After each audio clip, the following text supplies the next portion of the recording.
Your phone lights up at 2 a.m. Out of pure habit. Your thumb swipes down looking for signal. And that's the moment you don't realize you've already made your first fatal mistake. Because when the grid goes down, normal habits don't just stop working. They quietly turn against you. The things you've done every single day of your life, without thinking, suddenly start draining your body, exposing your location, poisoning your judgment, and pulling you toward danger like gravity. Here's the thing nobody tells you. Disasters don't kill people at random. They kill patterns. And the most dangerous patterns are the ones that feel normal. You keep checking your phone. Of course you do. We're wired for updates, for reassurance, for the tiny dopamine hit of new information. But in a grid-down world, your phone isn't a lifeline. It's a ticking clock.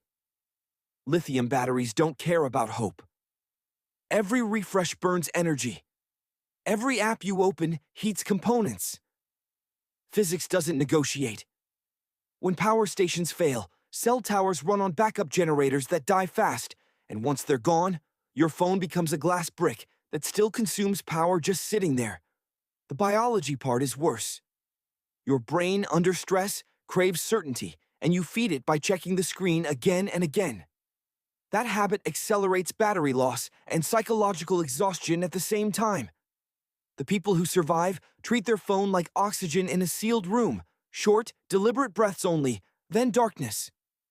This section is based on practical field survival experience rather than formal academic sources.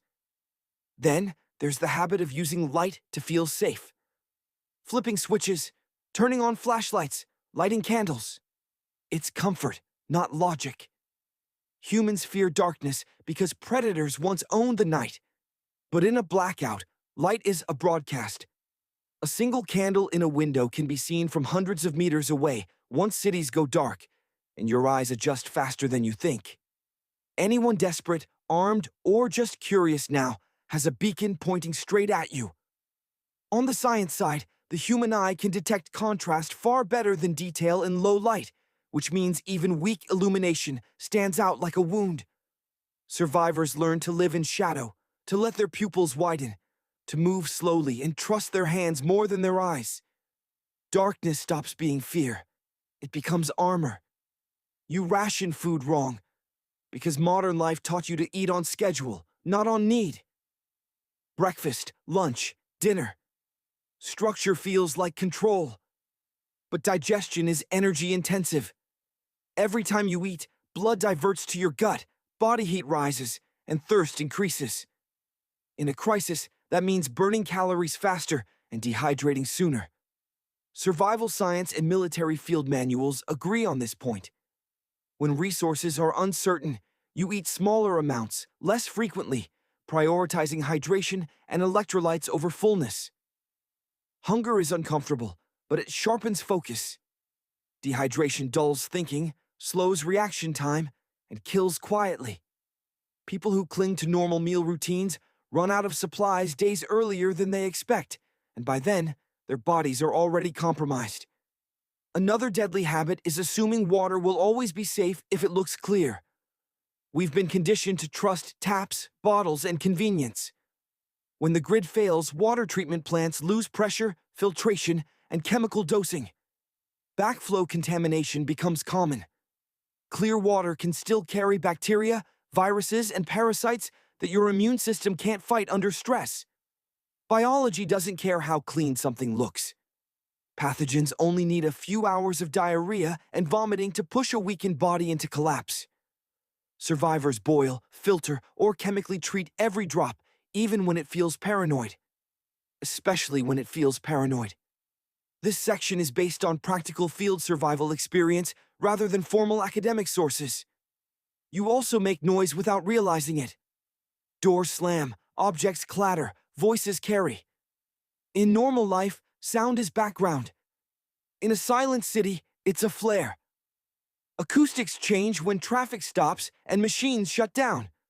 Sound travels farther, cleaner, sharper. A cough can echo down empty streets. Stress makes people talk more, not less, because silence feels threatening. But disciplined quiet reduces detection risk and conserves energy. Military patrol doctrine teaches slow movement, deliberate placement of feet, and controlled breathing for a reason. Noise draws attention, and attention in collapse environments is rarely friendly. Then there's the habit of staying put too long because your home feels like safety. Familiar walls trick your brain into thinking threats can't cross them.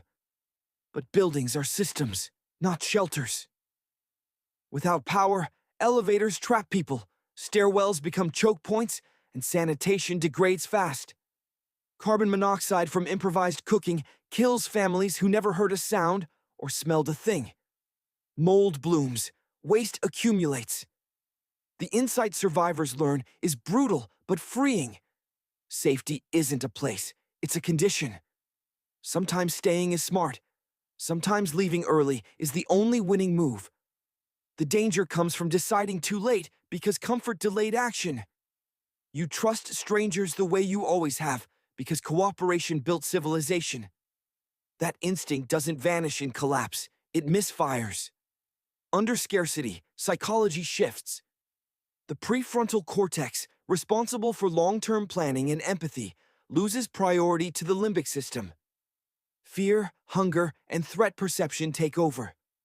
People lie more convincingly because they believe their own lies. Sharing too much information, offering help without boundaries, or revealing supplies can turn you into a target. Survivors still cooperate, but they do it slowly, cautiously, with verification and distance. Trust becomes something you earn in layers, not something you assume. And finally, the most dangerous habit of all: waiting for instructions. Modern life trains us to expect guidance, alerts, authorities, experts. When systems fail, that guidance arrives late or not at all. The physics of infrastructure collapse don't pause for official statements. Power grids cascade, supply chains snap. By the time certainty arrives, options are gone. Survivors act on probabilities, not permission. They make imperfect decisions early instead of perfect decisions too late. That mindset shift saves more lives than any piece of gear ever will. None of these habits feel reckless. That's why they're deadly. They're invisible until the environment changes, and then they turn on you without warning. The grid going down doesn't create danger. It removes the buffer that hid it. If you can unlearn what normal taught you, if you can slow down, conserve, observe, and act deliberately, you don't just survive longer. You stay human longer. And in a world falling apart, that might be the rarest resource left.